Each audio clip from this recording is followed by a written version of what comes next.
গতকালকে বিকালবেলা মোট 14 জনকে আটক করা হয়েছে আমাদের আগরতলা রেল স্টেশন থেকে। আমরা জিআরপি থানা এবং আরপিএফ থানা মিলে।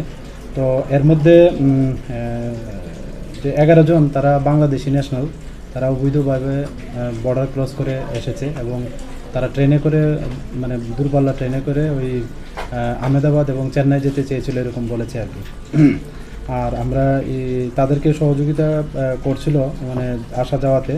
এরকম আমরা 3 জন আমাদের যে ইন্ডিয়ান টাউন ওনাদেরকেও অ্যারেস্ট করা হয়েছে, মোট 14 জন আর হ্যাঁ, আজকে তাদের মহামান্য আদালতে প্রেরণ করা মানে হচ্ছে এবং পুলিশ রিমান্ডও চাওয়া হবে। তাদের কাছে কি কিছু সন্দেহজনক কিছু পাওয়া গেছে? সন্দেহজনক এমনিতে তো প্রত্যেকের কাছে স্মার্ট মোবাইল ফোন আছে তো, এবং কিছু ইন্ডিয়ান কারেন্সি এবং বাংলাদেশি কারেন্সি এবং কিছু বাংলা ডকুমেন্টও পাওয়া গেছে। তো আমরা এগুলি দেখছি, খতিয়ে দেখছি কি আছে কি। বাংলাদেশের কোথা থেকে এসেছে?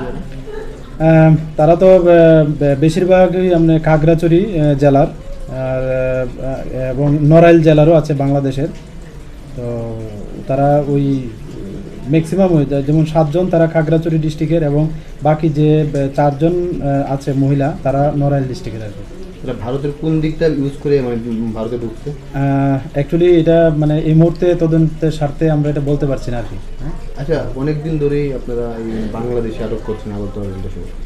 তাদের এই জিজ্ঞাসাবাদের পরে রিমান্ডে আনার পরে মানে কী কারণে তারা বাংলাদেশ থেকে ভারতে আসছে কিছু পাওয়া গেছে? বেসিক্যালি তো মানে তারা বলছে যে কাজ করার জন্যই তারা এদিকে আসছে। তো আবার কিছু বলছে পার্লারের কাজও মানে করতে যাবে এরকম বলছে। বিভিন্ন যে তাদেরকে যে দালাল ধরে মানে পাঠাচ্ছে, তো এগুলিও সন্দিগ্ধ বিষয়। তো আমরা এগুলিও খতিয়ে দেখছি এবং আমাদের এই বিষয়ে আমাদের যে সিস্টার এজেন্সি আছে তাদেরও সহায়তা নিচ্ছি আর কি।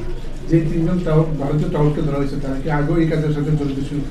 আগে আমরা তাদের যে লোকাল পিএস আছে আমরা ওনাদেরকে মানে মেসেজ দিয়েছি তারা অন্য কোনো কেসে ইনভলভ আছে কিনা।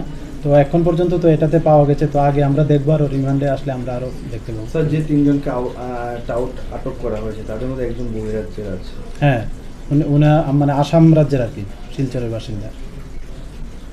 উনি এখানে মানে আসাম থেকে এসে এখানে? হ্যাঁ, উনি অ্যাকচুয়ালি গত পরশুদিন রাত্রে এসছেন এবং কালকে উনি যেতে চাচ্ছেন আর কি ওইদিকে আমাদের রেল ব্যবহার করে আর কি।